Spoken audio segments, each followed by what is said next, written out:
Terminal physique-chimie, sujet numéro 2 sur la Polynésie 2023. Exercice de microphone électrostatique. Il y aura du circuit RC et du son un tout petit peu. C'est parti. Exercice 2. Le capteur de microphone électrostatique est modélisable par un condensateur plan.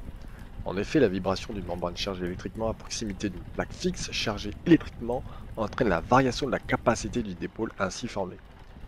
Dans le modèle du condensateur plan, la membrane constitue alors l'une des armatures et la plaque fixe constitue la seconde armature, comme illustre la figure 1. L'objectif de cet exercice est d'étudier le fonctionnement d'un microphone électrostatique. On a une onde sonore qui vient percuter la membrane mobile chargée positive. On a de l'air entre les deux membranes et une plaque fixe chargée négativement. Polarisation du capteur capacitif d'un microphone électrostatique. Le circuit permettant la polarisation de la membrane et de la plaque fixe est modélisable par un circuit RC. On étudiera le circuit RC représenté sur la figure 2 avec R, la résistance d'un conducteur ohmique, C, la capacité du condensateur et E, la tension aux bornes du générateur d'une valeur de 200 volts. À la date t égale 0, l'utilisateur ferme l'interrupteur et déclenche la charge du condensateur de capacité C, considéré comme initialement totalement déchargé. Donc on a notre circuit RC.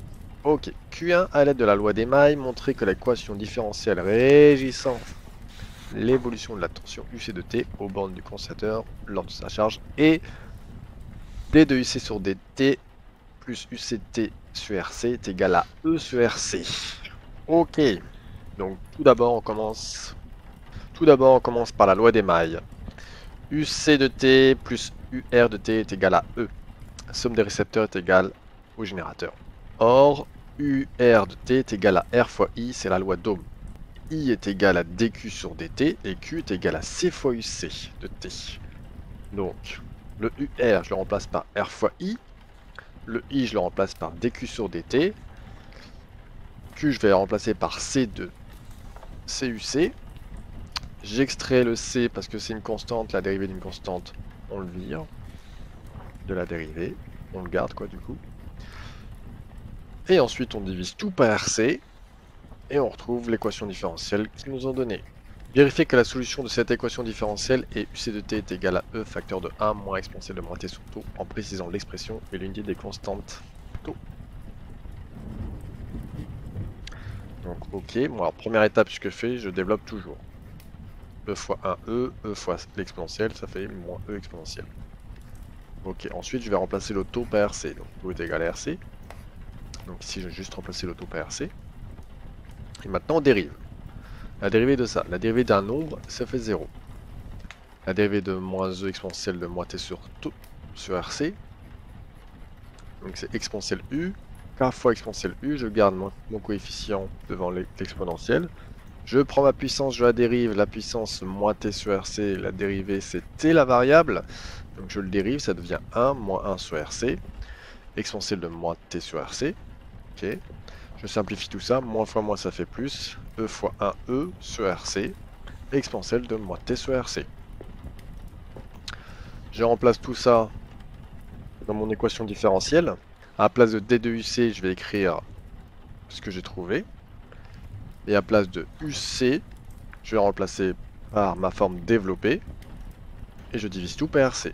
Je casse la fraction en deux parties, E sur RC ici, moins cette partie-là. Et je vois que les exponentielles vont supprimer. Puisque c'est la même chose, mais deux signes opposés. Il me reste bien E sur RC est égal à E sur RC. Taux est égal à RC et taux est en secondes. Question 3. Déterminez à l'aide de la figure 3 le temps caractéristique taux en expliquant votre démarche. Donc la figure 3 représente la tension UC de T aux bornes du condensateur lors de la charge en fonction du temps. Donc U taux se trouve à 63% de E. Ça veut dire que U taux sera égal à 0,63 fois E. Donc on remplace, le E on nous le donne dans l'énoncé, c'est 200 volts. Donc on trouve U taux à 126 volts. Et ensuite à l'aide du graphique, à l'aide de ce graphique là, on va pouvoir trouver.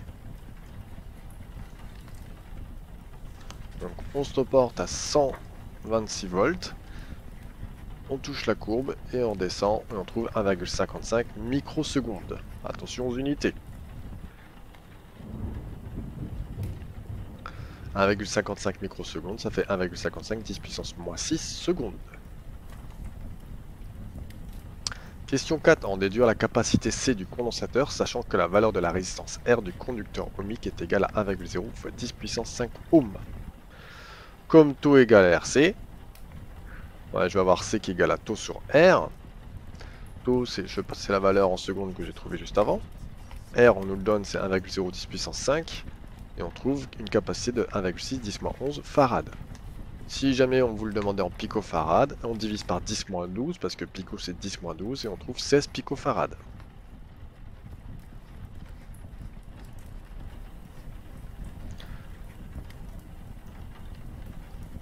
Fonctionnement du capteur capacitif du microphone électrostatique. Dans cette partie, on s'interroge sur le fonctionnement du capteur d'un microphone électrostatique, représenté sur la figure 1. On nous donne quelques données. Caractéristiques du microphone, surface S, distance E entre les armatures, la permittivité, ok, la capacité C d'un condensateur plan idéal en farad s'exprime en fonction de la distance E. Donc on nous donne la formule, C est égal à epsilon R fois S sur E.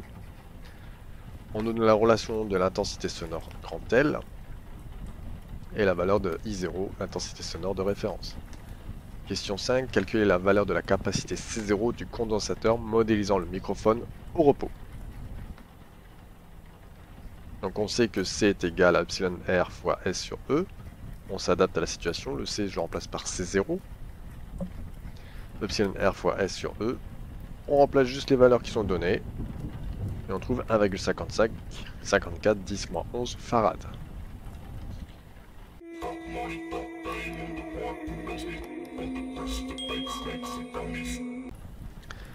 Lorsqu'une onde sonore exerce une pression sur la membrane du microphone électrostatique, sa capacité varie. Question 6. Identifier le paramètre géométrique responsable de cette variation.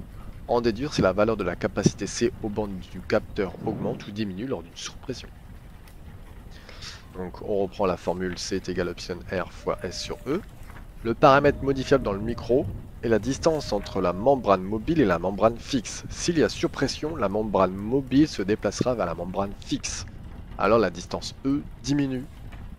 Comme C et E sont inversement proportionnels, pourquoi? Parce que E est en diviseur, en dénominateur par rapport à C. Si E diminue, C augmente. Question 7, calculer la période T du son. Commenter la possibilité d'acquérir fidèlement le son en comparant la période T au temps de réponse du capteur qui est de l'ordre de 1 microseconde. Donc on nous donne quelques caractéristiques du micro, la valeur de fréquence et la valeur de l'intensité I. Donc il faut se souvenir d'une bonne ancienne formule là, T est égal, période est égale à 1 sur F, période en secondes, F en fréquence, fréquence en Hertz. Donc on remplace juste 1 sur 440, ça fait 2,27 10 moins 3 secondes. Soit T est égal à 2,27 millisecondes, hein, si jamais on vous le demandait en millisecondes. On fait un rapport entre les deux temps. Donc le grand sur petit, et on trouve 2273 fois. Donc la période est 2273 fois plus grand que le temps de réponse, donc le microphone peut acquérir fidèlement le son. Si on était en dessous de 1 microseconde, le microphone saturerait et on n'aurait pas tous les sons. D'après la notice du constructeur, le domaine d'utilisation du microphone est compris entre 32 et 160 décibels. Question 8. Vérifier si le niveau d'intensité sonore L du son peut être mesuré par le microphone étudié.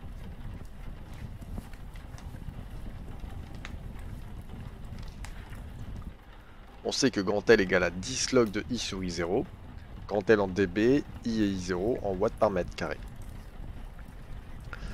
On remplace juste. L égale à 10 log de 4,7 10-6 sur 1,0 10-12. Et on trouve 67 décibels.